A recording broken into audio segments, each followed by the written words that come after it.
Boa noite a todos, sejam todos bem-vindos, né? Mais um domingo, mais uma oportunidade de estudos. E hoje a gente vai ouvir a dupla aqui, né? Então vamos nos harmonizando, né? Para a gente iniciar os trabalhos da noite de hoje. Deus de infinito amor e misericórdia, Jesus nosso mestre e guia, bons espíritos, nesse instante pedimos o teu auxílio, a tua força, o teu entendimento, para que possamos compreender os ensinos ministrados nesta noite. Que os irmãos que farão uso da palavra possam ser intuídos e tocados pelo amor divino para tocar os nossos corações. Graças a Deus e que assim seja. Com vocês, primeiramente, o Ósto que vai falar sobre o céu e o inferno.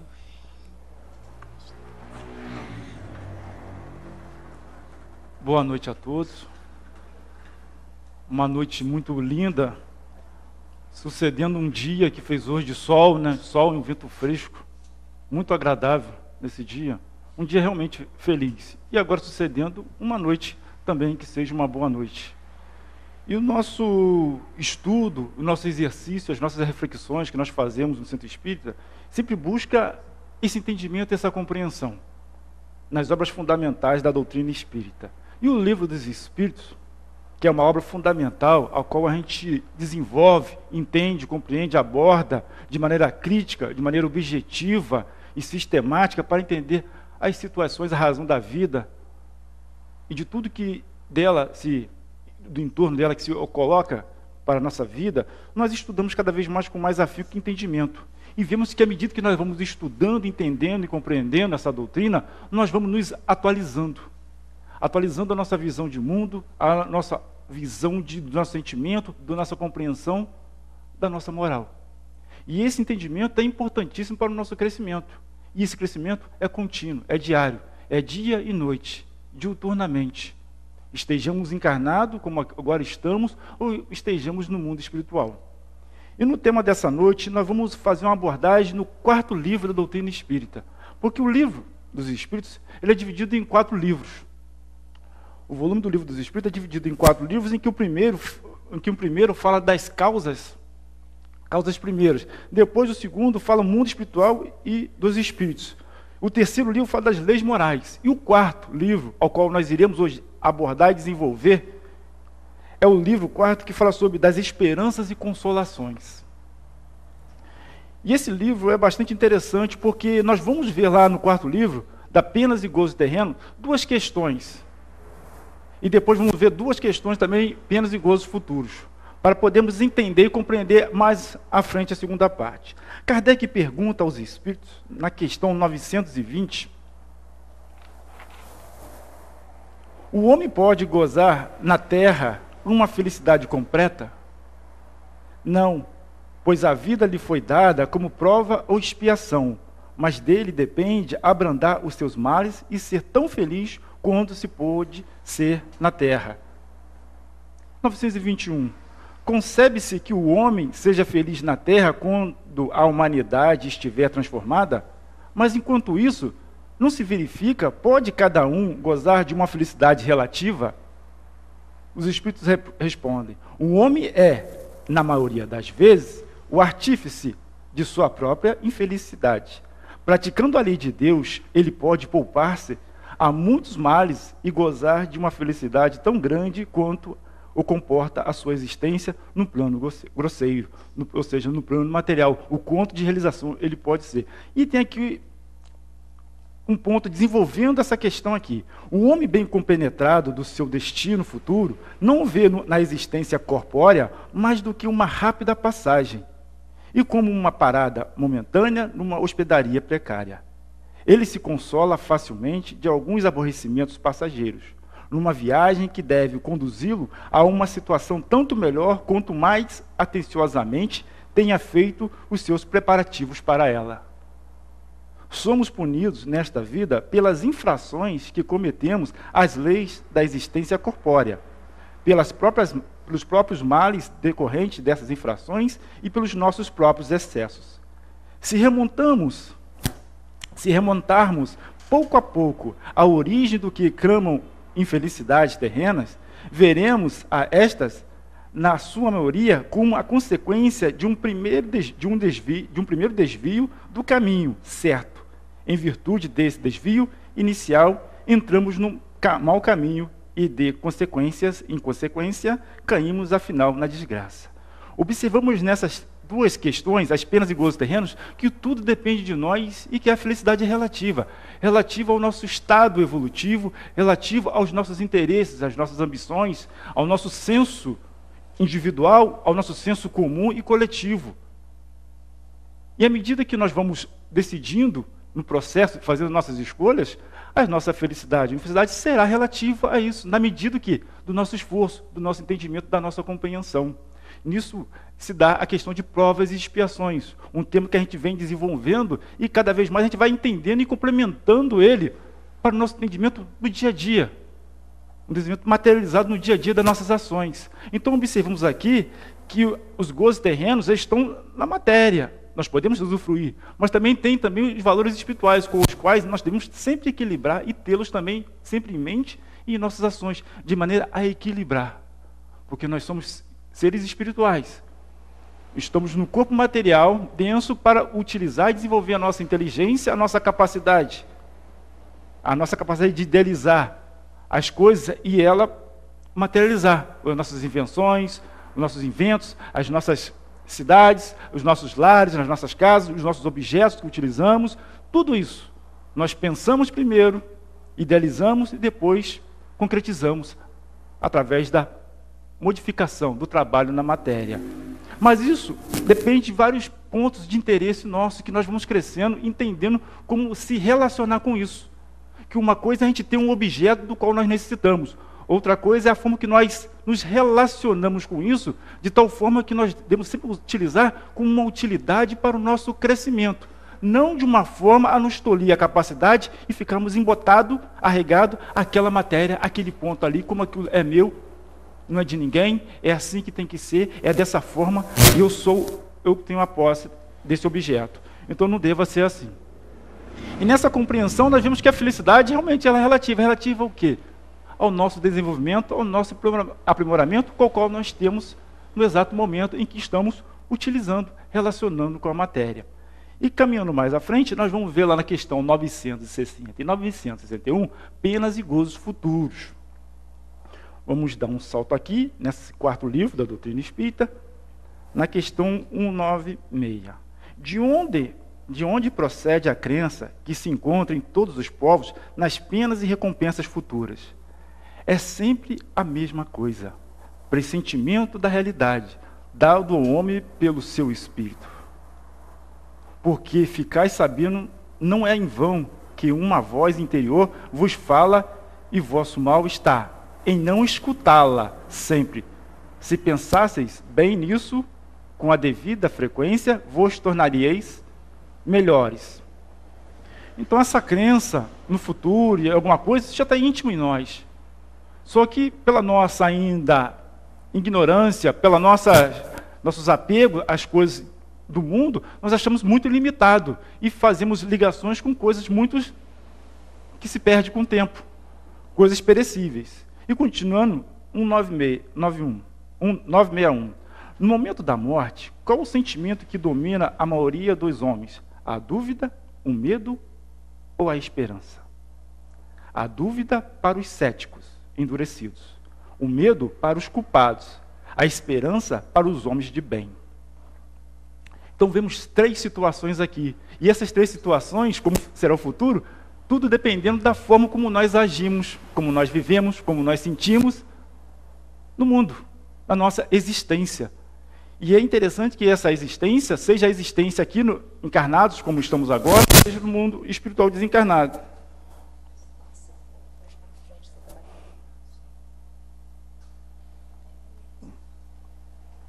Deixa eu botar no bolso de trás.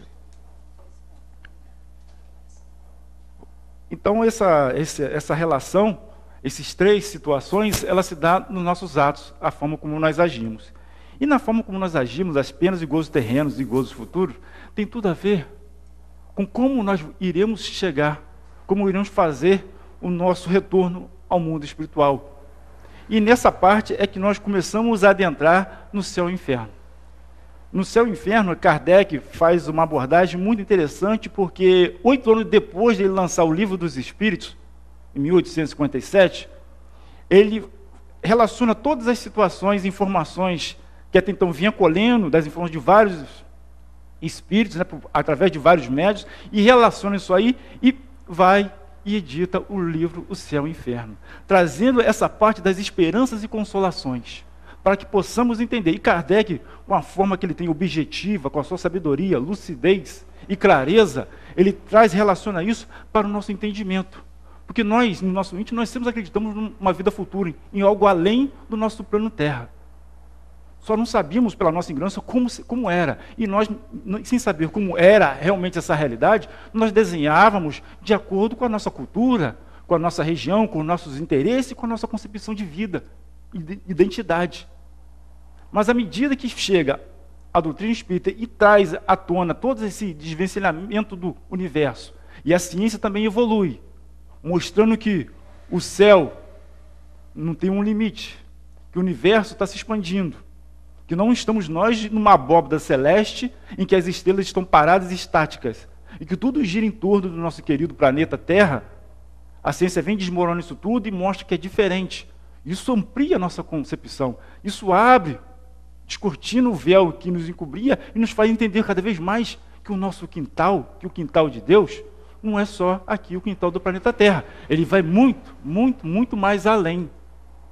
E mantendo essa qualidade de harmonia, de relação entre os reinos, mineral, vegetal, animal e animal, uma harmonia que se expande para o universo. Isso nos faz entender e crescer nosso conhecimento. Opa, peraí. Existe algo além dessa abóbada. Existe algo além desse céu bonito que nós vemos, e daqui, olhando para cima, nós vemos ele azul, lindo. E Kardec, então, organiza essas informações e vem trabalhar e entender, à luz da doutrina espírita, a questão do céu, do inferno e do purgatório. Crenças teológicas, crenças que estão arraigadas em nós e que nos limitam no nosso entendimento, na nossa compreensão. Para uns pode ser um estado de felicidade, para um outro um estado de infelicidade, de sofrimento eterno. Mas aí onde está a justiça divina? Onde está a justiça de Deus? Encontra-se aí algo antagônico que não deixa desenvolver. E à luz da doutrina espírita, Kardec trata desses temas, dessas observações. Observando no livro Evangelho segundo o Espiritismo, ele ainda numa parte quando Jesus fala, né, fala do céu e do inferno, mas Jesus fala, a gente olhando, observando com mais atentamente, ele fala do estado de espírito, não de uma região, não de um local circunscrito, o céu e o inferno. Jesus fala do céu e inferno num estado de espírito. E nesse estado de espírito é que Kardec vem trazer à luz, a doutrina espírita, o foco nesse tema tão importante e tão necessário nos nossos dias. E desenvolvendo isso, o livro O Céu e o Inferno é dividido em duas partes.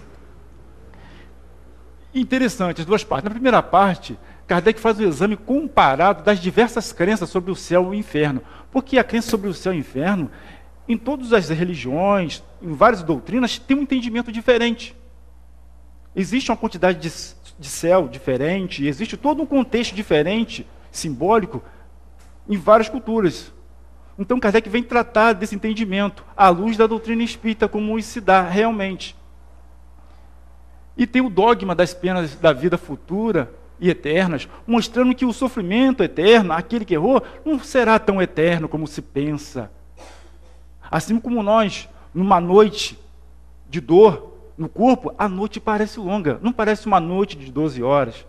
Não parece uma noite de 8 horas. Parece uma noite de 30 horas. Porque a dor, o sofrimento, faz a gente perceber cada milésimo de segundo do tempo que nós temos aqui, desse tempo material de 24 horas. Nos faz perceber e sentir a cada segundo. Mas, por contrapartida, os momentos de alegria, ou de eventos de felicidade, passam rápido. Não está lá. E a gente sente isso, porque é tão rápido, porque a gente não fica no conta-gota, a gente expande o tempo. Então a gente vê que a expansão das situações, das coisas, dos eventos, do sofrimento, vai depender da forma como nós a percebemos, a sentimos. E nesse entendimento, Kardec vem trazer à luz da doutrina espírita essa questão das penas da vida futura e eterna, mostrando que nada é eterno na justiça de Deus, mas que todos irão desenvolver, aprimorar, irão evoluir. E para evoluir, não pode ter uma pena eterna, porque se foi criado simples e ignorante, automaticamente haverá erros, haverá indecisões, haverá equívocos, e por um equívoco, um erro, indecisão, eternamente será condenado. Só teve uma chance só, uma oportunidade só. Isso é um contrassenso, não é lógico. E ao mesmo tempo também que, olhando para o lado material, também é algo que não bate, não fecha na vivência material. Como pode ter uma existência só e esperar depois um momento para retornar à ressurreição? Pois nós sabemos que o corpo, ele vai se desagregar na terra, irá se transformar em pó e irá ser mudado irá ser movido para todos os lugares e regiões. Como irá montar aquilo na ciência, na coisa, na física? Como retornar isso? Não tem uma lógica segura, concreta. E observando o Código Penal da Vida Futura. No Código Penal da Vida Futura, no livro O Céu e o Inferno, Kardec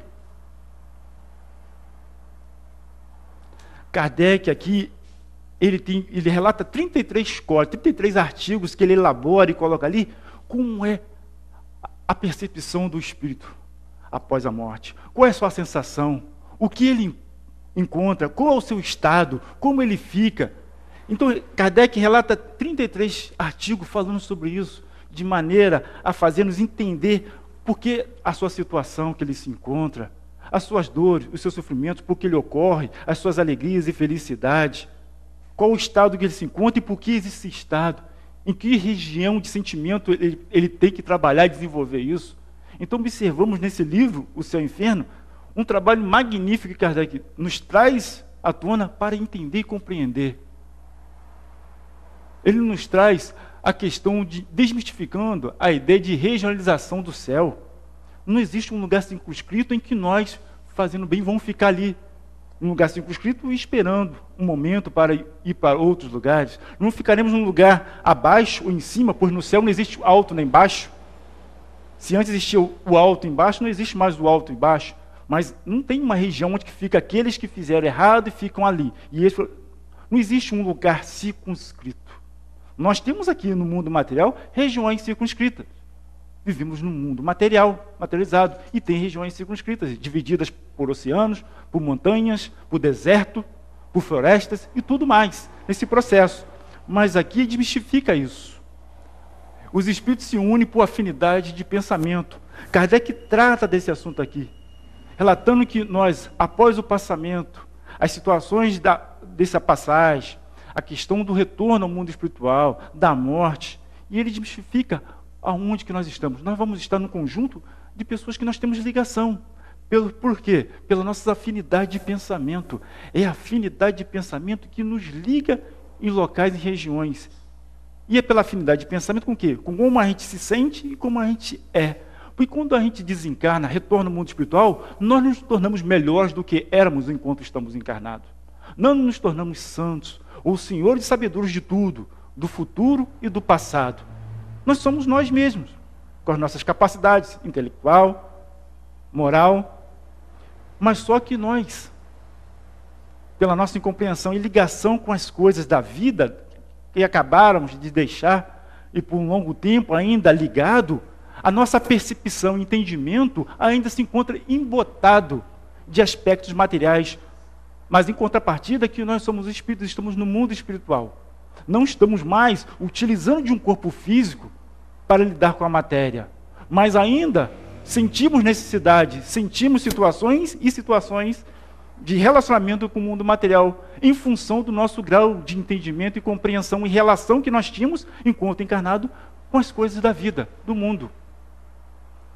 E aí que está o nosso pensamento, e aí que nos coloca na afinidade de pensamento com outros espíritos que pensam igual a nós, que têm um entendimento, sentimentos, desejos, as aflições, as dores iguais, e se juntam.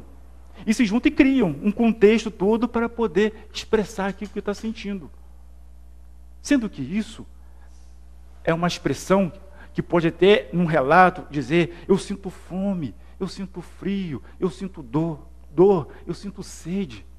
Mas esse sentimento, essa expressão, não é do corpo físico, porque o corpo físico, sim, que tem a capacidade de perceber o frio, o calor, a necessidade de nutrir o corpo, pois tem fome, precisa de energia, mas no mundo espiritual não. Mas por que sente isso? Porque é consciencial, é a consciência.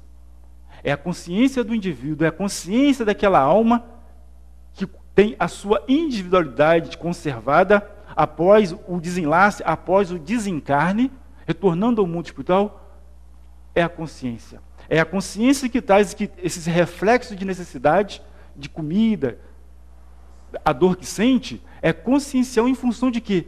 Das situações que não foram bem vividas, das situações que lhe afligia, dos pontos de ligações que ele tinha com as coisas materiais e que sente falta, sente desejo, sente a necessidade de usufruir disso ainda. Isso causa dor, causa sofrimento, causa desespero. Mas na justiça divina, nada é eterno.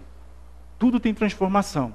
E a transformação ela começa no processo de quê? De entender, de estudar, de procurar, de trabalhar e exemplificar o conhecimento para a transformação de uma visão diferente daquilo que se tinha, da vida e das relações.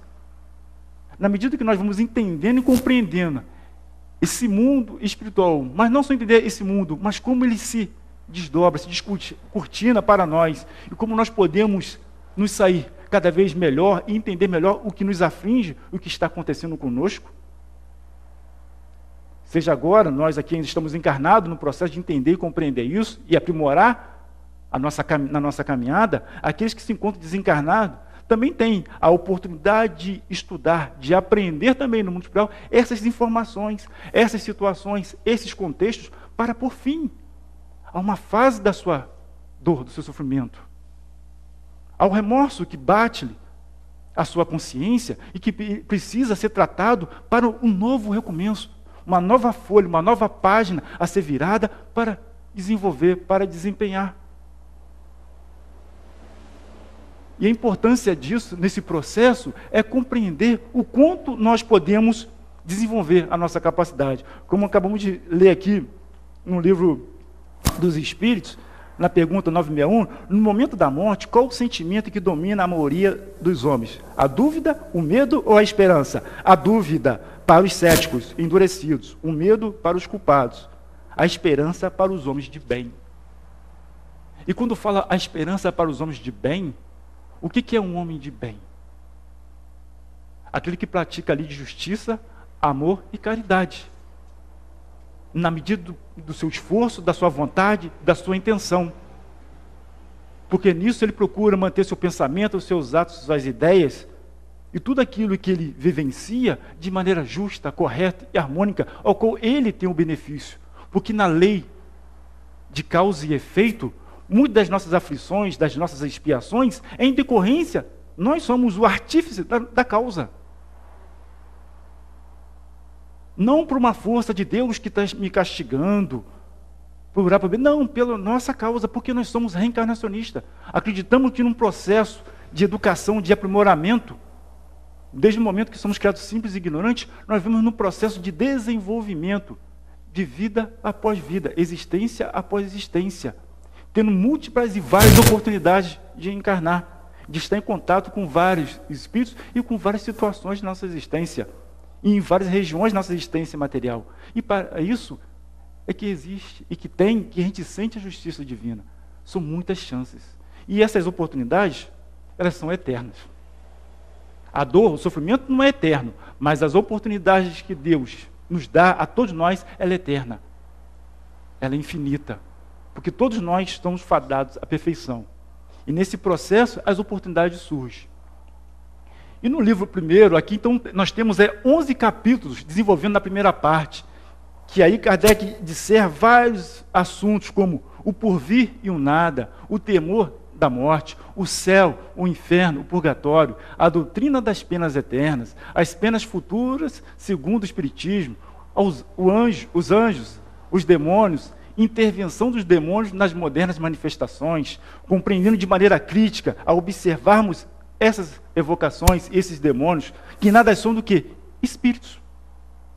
Não existe um ser confrontando com Deus, e Deus aqui brigando nesse planeta Terra, que nós já sabemos que não é o centro do universo, não é um único planeta de todo o universo, é apenas um planeta do universo, e Deus, nessa imensidão todo o universo, está aqui brigando com uma entidade que nós, pela nossa ignorância, em dado momento, em dada existência, acreditamos que existe, que está fazendo força contra Deus. Não existe. E nós achamos a vida que está perdendo, pô, aqui está dando de ideia, não é perdendo, não. A nossa visão é que ainda está embaixo, está na planície. Mas na medida que nós vamos subindo a montanha, o nosso campo de visão vai aumentando. Mas ele aumenta na medida do nosso esforço, da nossa garra e perseverança em subir nessa montanha. E à medida que nós vamos subindo essa montanha, nós vamos vendo mais além. E vendo mais além, e fazendo a nossa parte, desenvolvendo a nossa parte, nós enxergamos muito mais e compreendemos muito mais as dores, as aflições nossas e do próximo, e interagimos melhor e começamos a entender com maior amplitude, clareza, a justiça divina e as benesses que Deus dá a todos nós nesse processo. E Kardec vai e desenvolve na segunda parte a vida além túmulo. Aí se desdobra sobre todos os seus aspectos, a morte, a passagem e a sensação dos espíritos. E apresenta relatos de 66 espíritos. Kardec seleciona, na segunda parte, relatos de 66 espíritos, em várias situações. Espíritos felizes, espíritos sofredores, espíritos em condições medianas, suicidas, criminosos, arrependidos, espíritos endurecidos e expiações terrestres. Ele desenvolve esse assunto, ele adentra as situações desses espíritos aí e faz uma relação. Só no Espíritos Felizes são 17 espíritos que se comunicam e que relatam situações. Em espíritos em condições medianas, 6. Espíritos sofredores, 10. Suicidas, 9. Criminosos arrependidos, 5 espíritos. Criminosos arrependidos, ali fala, arrependidos e conscientes das suas falhas, dos seus erros e da sua ação.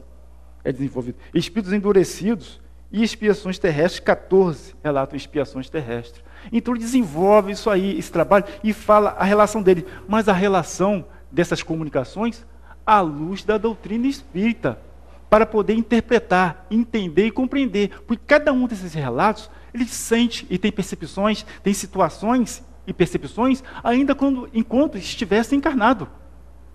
Uns sentem sede, outros continuam sofrendo daquele mal físico ao qual estava sentindo e que fez o seu desencarne. Alguns precisam ainda de ser alimentados, e outros assuntos, situações materiais que ainda necessitam, e outros de sentimentos, de solidão, de angústia, de remorso, em que é tratado à luz da doutrina espírita esses temas, esses assuntos, descortinando e abrindo, porque todas essas questões relatadas pelos espíritos vêm da sua imaginação, dos conceitos que ele tinha, das relações que ele ainda mantém, mesmo estando no mundo espiritual, mesmo ter passado pelo processo de passamento, continua nesse processo de perturbação ainda, da relação ainda de estar vivenciando coisas em função da lei de causa e efeito. E nesse trabalho é importante porque nós vamos entender, à luz da doutrina espírita, várias situações que acometem os espíritos.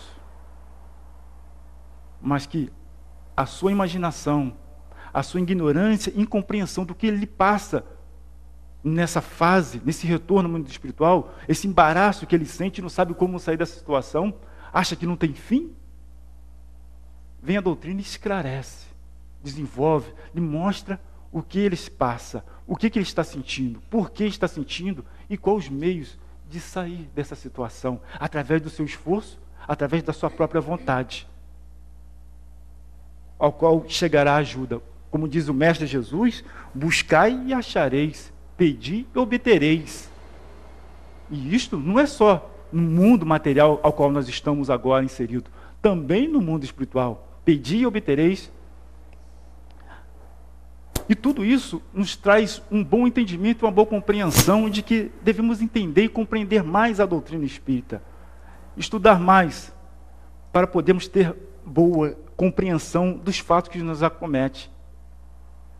O Livro dos Espíritos foi publicado a primeira vez em 1º de agosto de 1865, 8 anos depois do Livro dos Espíritos, Está fazendo nesse mês 154 anos. E nós, espíritas, temos que nos debruçar mais nesse livro. Temos que estudar, entendê-lo mais, para melhorar a nossa qualidade e percepção para quando nós estivermos nas várias situações do mundo, ou chegarmos até nós, algum livro, alguma obra psicografada, temos a capacidade de filtrar, de entender, de compreender e separar o que é mistificação, o que é idealização do espírito, o que é ilusão, e tirar dali um substrato, alguma coisa interessante, mas não achar que o mundo espiritual é daquela forma de maneira generalizada, que é daquela cor, assim, tudo. Não, o mundo espiritual não é dessa cor generalizada, não é dessa cor ou desse tom assim, porque esse tom, essa cor, essa forma, essa construção feita numa região é em função da afinidade dos espíritos que assemelham as suas ideias e que criam aquilo ali. Mas aquilo é temporário, é passageiro. E vai durar de acordo com a sua compreensão e com o momento de despertar e conhecer que aquilo é uma idealização que está sendo criada e que está lhe causando sofrimento, está lhe causando um bloqueio, interrompendo o seu processo de crescimento. Porque a vida é muito mais do que isso. A capacidade do espírito é muito mais do que isso. Porque no universo existe o espírito e a matéria. O espírito é o ser inteligente da criação. Povoa todos os espaços. E por que ficar circunscrito a um terreno, a um quintal, a uma região, a um cantinho do canteiro de Deus? Se podemos navegar por vários oceanos, por vários universos, à medida do nosso esforço, da nossa compreensão. Então temos que perceber isso. Ter esse entendimento, essa compreensão. E entender que a nossa dor ela é temporária, ela é passageira, mas depende da forma como nós estamos navegando. Quem é o timoneiro desse navio? Quem está guiando? Qual o sentimento que está fazendo com que vá para a direção A ou para a direção B? Qual a compreensão, o desejo que busca nessa navegação? Isso é importante nós entendermos, nos esclarecermos sobre isso, porque isso vai fazer efeito. Faz efeito aqui e agora, ainda estando nós encarnados, vivenciando e aprendendo nessa escola da vida, e também no nosso retorno, ao retornar ao mundo espiritual, como vai ser essas fases da morte, a compreensão da morte, a relação com a morte, o passamento, essa passagem, esse retorno, o que nós vamos sentir, o que nós vamos encontrar quando chegar lá, como nós vamos interagir nesse mundo espiritual. Tudo isso é desenvolvido no livro O Céu e o Inferno, ao qual devemos procurar cada vez mais estudar, entender e compreender. E compreendendo ele, nós não estamos só entendendo e compreendendo quando chegar o momento da morte e o passamento e como será a vida espiritual. Nós vamos entender e compreender o nosso jeito de ser agora, o nosso procedimento, a nossa caminhada, as nossas possibilidades e potencialidades. Porque nós somos espíritos, seres inteligentes da criação. Nós temos inteligência, pensamento e vontade. Mas aonde que está a nossa vontade? Aonde que está o nosso pensamento? E o quanto nós podemos desenvolver a nossa inteligência, mas numa base em que a moral precisa também ser tratada para poder ter harmonia. A harmonia interna do ser. E harmonia com as coisas, com os seres ao qual nós estamos envolvidos e trabalhando nessa encarnação, num processo de lapidação, nos construindo e reconstruindo, nos transformando num ser cada vez melhor, mais em forma, mais atual, mais atualizado. Porque não nascemos prontos e acabado, como se fosse um computador ou um livro, pronto e acabado, está certo aqui, tem as tantas questões e acabou. Não. Nós estamos a cada dia, a cada momento, a cada oportunidade, criando, escrevendo uma nova página em nossa vida. Uma boa noite a todos e que possamos continuar sempre estudando e aprimorando. Porque esse estudo tem tudo a ver com a nossa vida diária, seja ela profissional, familiar, ou no dia a dia, no acesso com as coisas, a interação com a natureza. Tem tudo a ver, está tudo relacionado com tudo. Uma boa noite a todos. Boa noite. E agora vamos ouvir a Valéria, que vai falar sobre laços de família. Uma ótima oportunidade, né? Hoje, Dia dos Pais. É isso aí. E esse livro, né, O Céu e o Inferno, boa noite, né? Como disse muito bem o Washington, é muito bom, é muito interessante da gente estudar e serve também para aquelas pessoas que acho que todo mundo aqui já ouviu. Ah, mas ninguém voltou para contar, né? Não tem essa história? Ah, não sei, ninguém morreu, ninguém voltou para contar. Só ali no céu e inferno tem 66 relatos, né, de espíritos em diversas situações vindo nos contar como é que é o momento, como é que acontece, o que eles sentem. Então, quando vocês ouvirem falar, talvez a pessoa não esteja procurando no lugar certo. Então, fica aí a dica. E muito bem, como disse o Washington, né? Sobre a felicidade, sobre a gente estar aqui se exercitando. E se tem um lugar, se tem uma ocasião em que a gente tem que exercitar, né, o amor, o perdão, como disse a Terezinha na semana passada, é na família. Ou alguém tem alguma dúvida disso? Ou alguém aqui não passa por isso, né? É o grande laboratório das nossas existências, é na família. É no nosso núcleo familiar. E hoje nós vamos estudar um pouquinho sobre isso, aproveitando também que hoje, né, se comemora o Dia dos Pais. Parabéns a todos os pais, a todos que fazem o papel, né, de pai, que adotam, que são professores, que educam, que se envolvem aí nesse processo de educação. E dentro do capítulo 14 do Evangelho, que é o honrai a vosso pai e a vossa mãe, eu separei alguns trechinhos aqui para a gente estudar, e mais aqui na frente vai ter uma comunicação de Santo Agostinho, que vai descrever exatamente o que o Washington estava falando ali, como é que é a nossa situação no plano espiritual e como a gente tem que vir para cá, para se desenvolver, para crescer. Então, está lá no item que fala sobre a parentela corporal e a parentela espiritual. Os laços de sangue não criam forçosamente os liames entre os espíritos. O corpo procede do corpo, mas o espírito não procede do espírito, porquanto o espírito já existia antes da formação do corpo. Não é o pai quem cria o espírito de seu filho. Ele mais não faz do que lhe fornecer um invólucro corpóreo, cumprindo-lhe, no entanto, auxiliar o desenvolvimento intelectual e moral do filho para fazê-lo progredir, né? Então, o pai e a mãe, eles vão fornecer o material genético, o material, o corpo, que aquele espírito vai utilizar.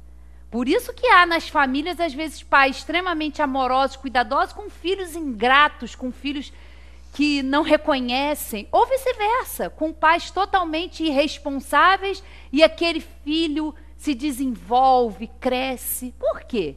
Porque só se gera, só se passa, só se transmite a genética, o material. O espírito não, porque aquele espírito já existia, né? Como eu falei aqui, uma criança, um bebezinho, não é uma folha em branco. Quando aquela criança nasce, ele é um espírito que tem um histórico, que tem uma vivência, que tem experiências. Não é uma folha em branco. Mas a tarefa do pai e da mãe é educar, como a gente vai ver aqui, né, no longo do estudo. Os que encarnam numa família, sobretudo como parentes próximos, são, as mais das vezes, espíritos simpáticos, ligados por anteriores relações que se expressam por uma afeição recíproca na vida terrena. Mas também pode acontecer, sejam completamente estranhos uns aos outros esses espíritos, afastados entre si por antipatias igualmente anteriores, que se traduzem na Terra por um mútuo antagonismo que aí lhes serve de provação. Isso é, né, a maioria das famílias é assim. Tem pessoas que se afinizam, tem outras, ah, meu Deus, o que essa pessoa está fazendo aqui? Parece um estranho no ninho. Tem nada a ver os gostos, os valores. Ou, se alguém não tem isso na família, parabéns, né? Porque isso é comum, né? É do planeta Terra. É do planeta de provas e expiações, é da escola que a gente precisa, né? Não são os da consanguinidade os verdadeiros laços de família, e sim os da simpatia e da comunhão de ideias.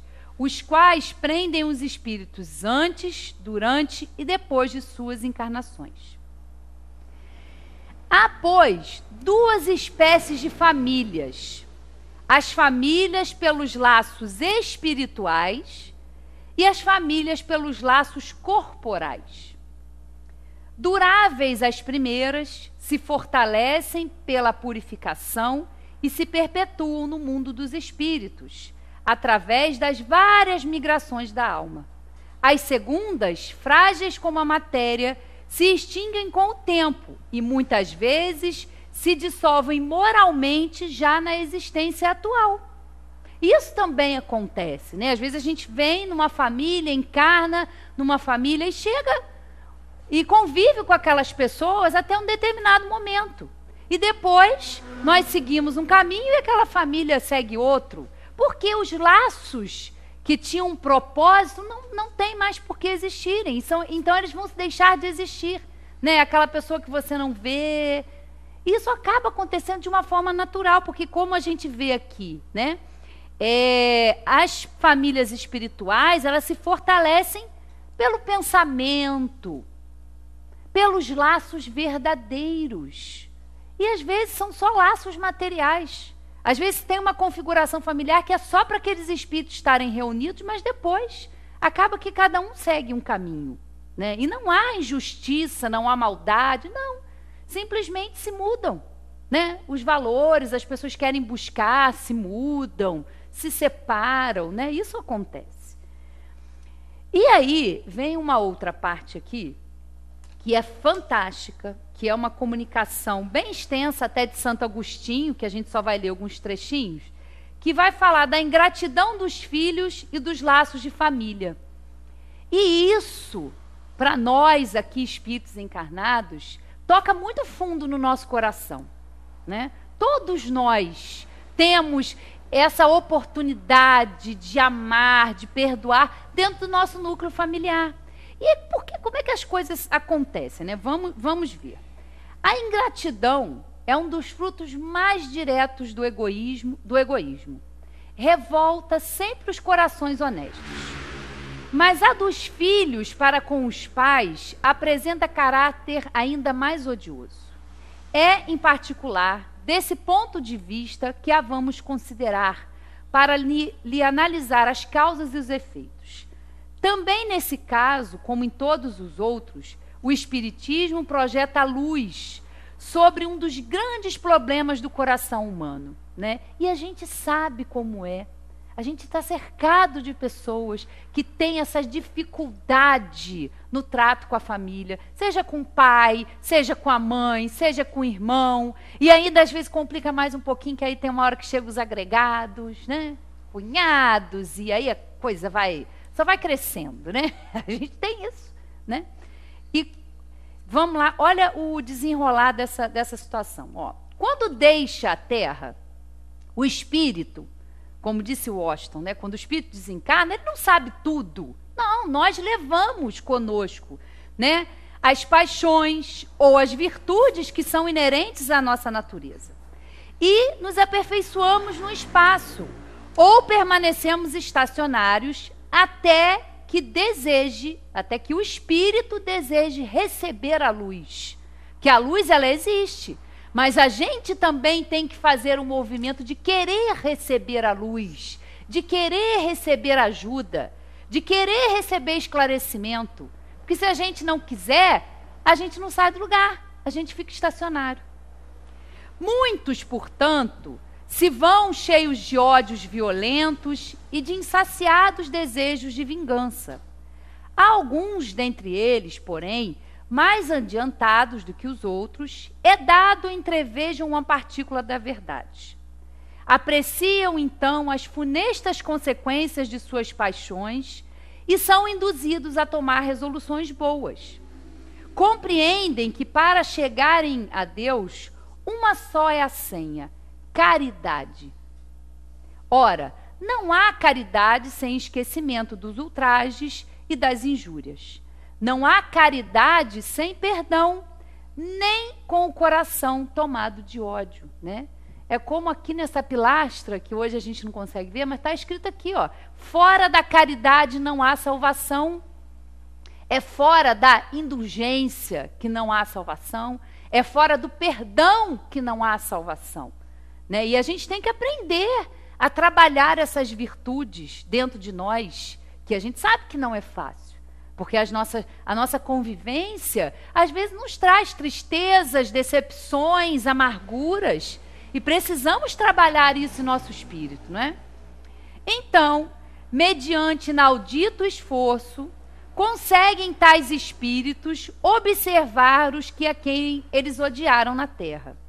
Ao vê-los, porém, a animosidade se lhe desperta no íntimo, revoltam-se à ideia de perdoar, e mais ainda, a de abdicarem de si mesmo, sobretudo a de amarem o que lhes destruíram, quiçá os haveres, a honra e a família.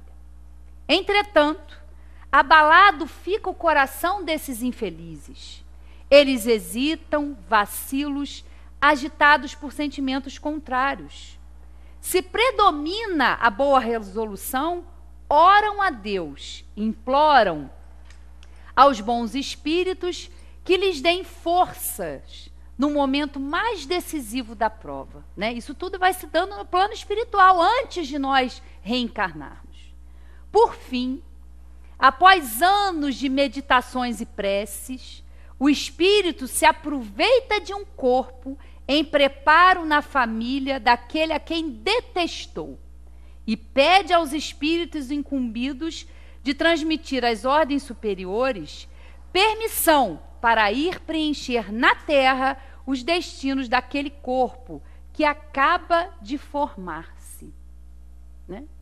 E olha aí, por que a gente vai reencarnar com pessoas? Porque é a nossa oportunidade de nos reajustarmos com aqueles espíritos que nós já tivemos muito ódio, que nós já tivemos muita dificuldade, e nos é dada uma nova oportunidade de reparação.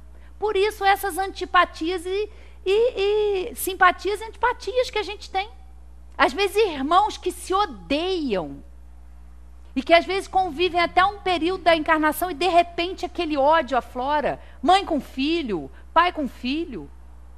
A gente vê isso acontecer, nós vivenciamos muito essas experiências, né? Qual será o seu procedimento na família escolhida? Dependerá da sua maior ou menor persistência nas boas resoluções que tomou. O incessante contato com seres a quem odiou constitui prova terrível, sobre a qual não raro sucumbe, se não tem ainda bastante forte a vontade. Assim, conforme prevaleça ou não a resolução boa, ele será o amigo ou o inimigo daqueles entre os quais foi chamado a viver. É como se explicam esses ódios, essas repulsões instintivas que se notam da parte de certas crianças e que parecem injustificáveis. Nada com efeito naquela existência há podido provocar semelhante antipatia. Para lhes apreender a causa, necessário se torna volver o olhar ao passado. Né? E nós sabemos que nós somos espíritos que estamos no processo da reencarnação. Que reencarnar, vir para um corpo físico, não é castigo, não é punição, é oportunidade de aprender a amar, de aprender a perdoar, de aprender a conviver. Essa é a nossa tarefa. E nós achamos muitas vezes que essa tarefa é pouca coisa. E não é pouca coisa.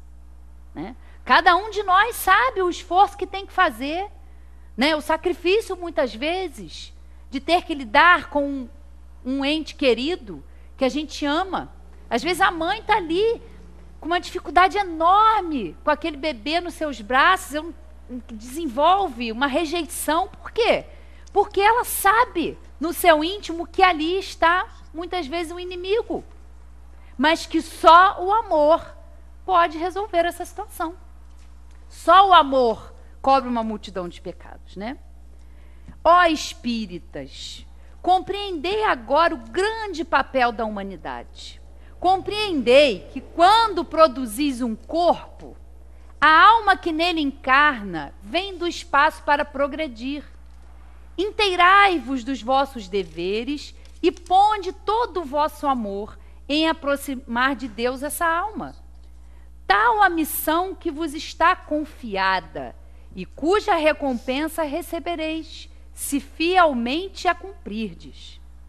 Os vossos cuidados e a educação que lhe dareis auxiliarão o seu aperfeiçoamento e o seu bem-estar futuro.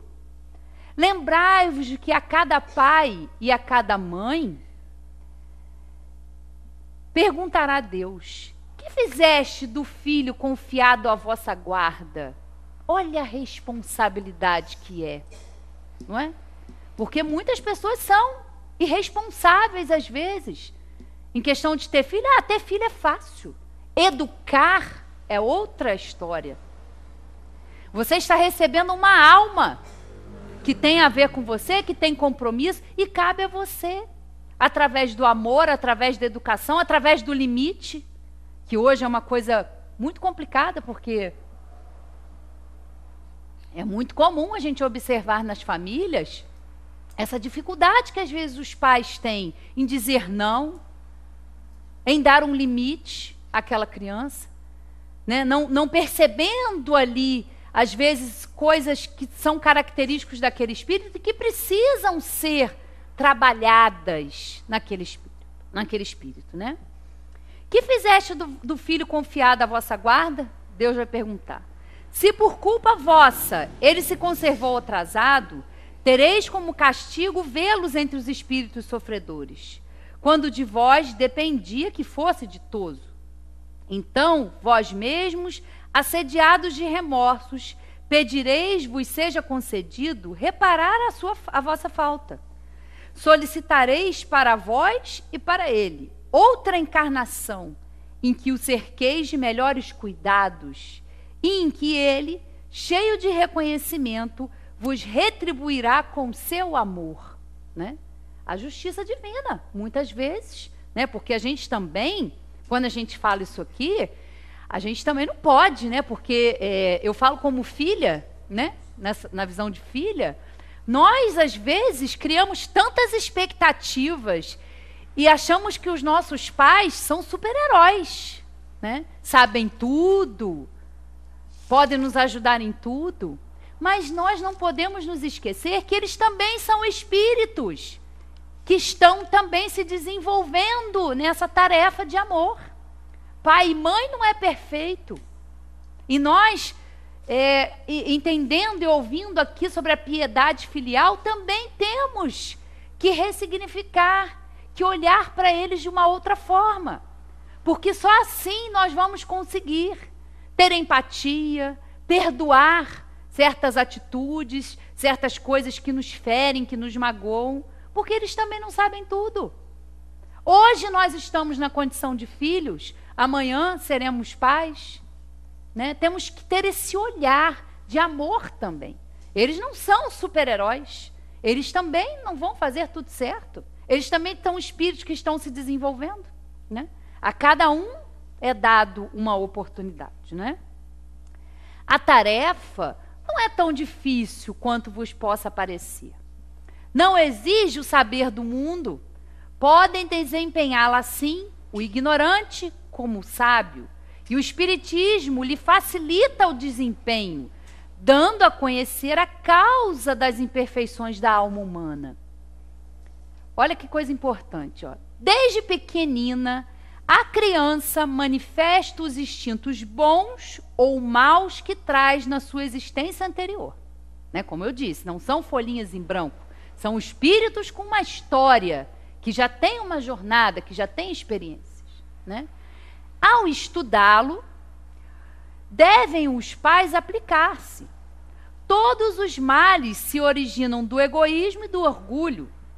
Espreitem, pois, os pais os menores indícios reveladores dos germes de tais vícios e cuidem de combatê-los, sem esperar que lancem raízes profundas.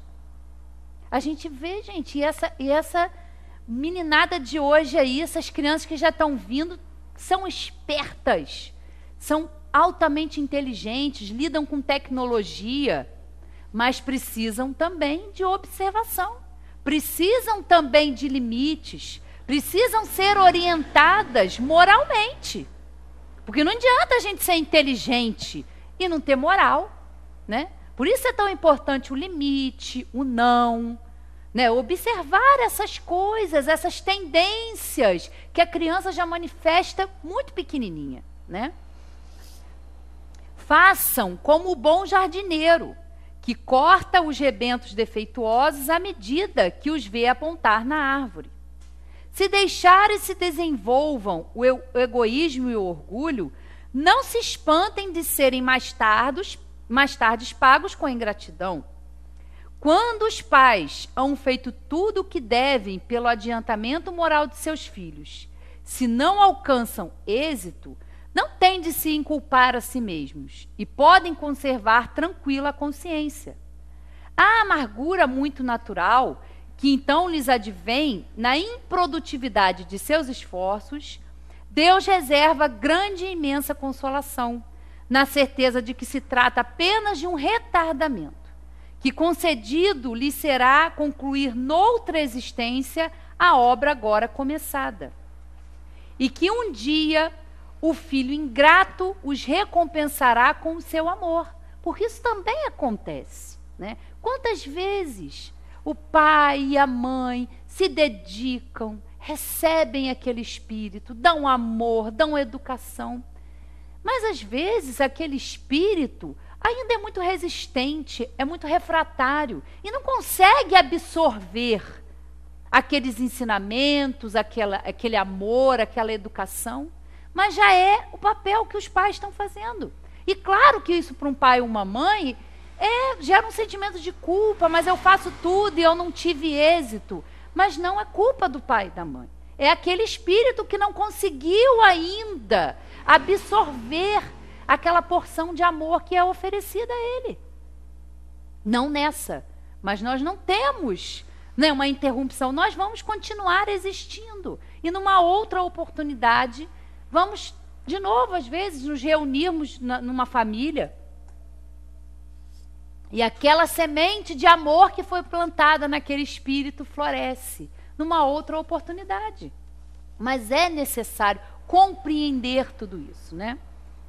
Deus não dá prova superior à força daqueles a que pede.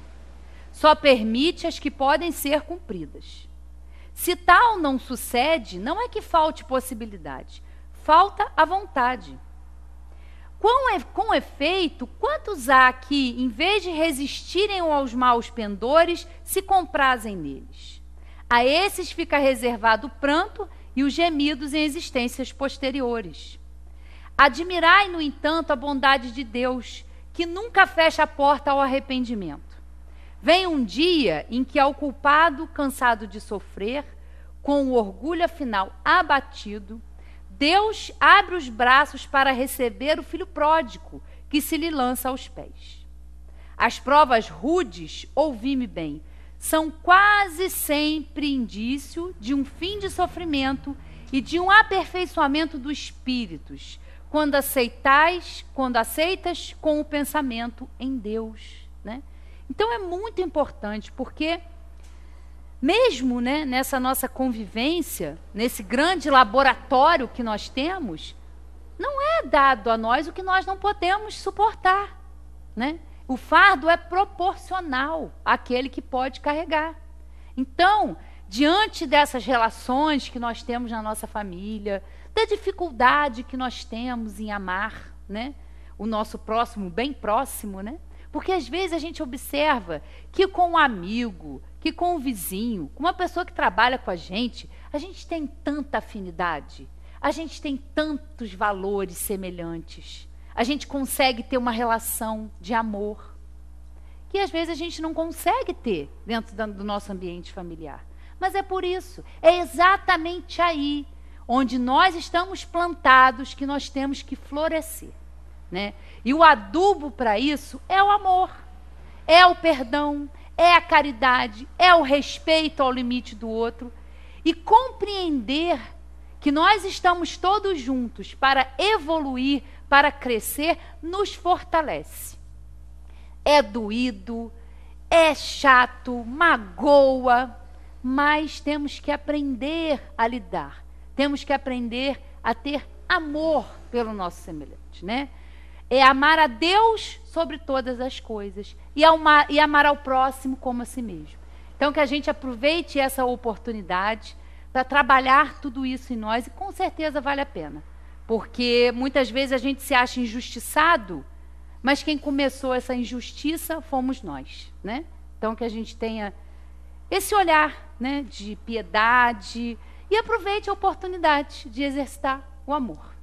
Boa noite a todos.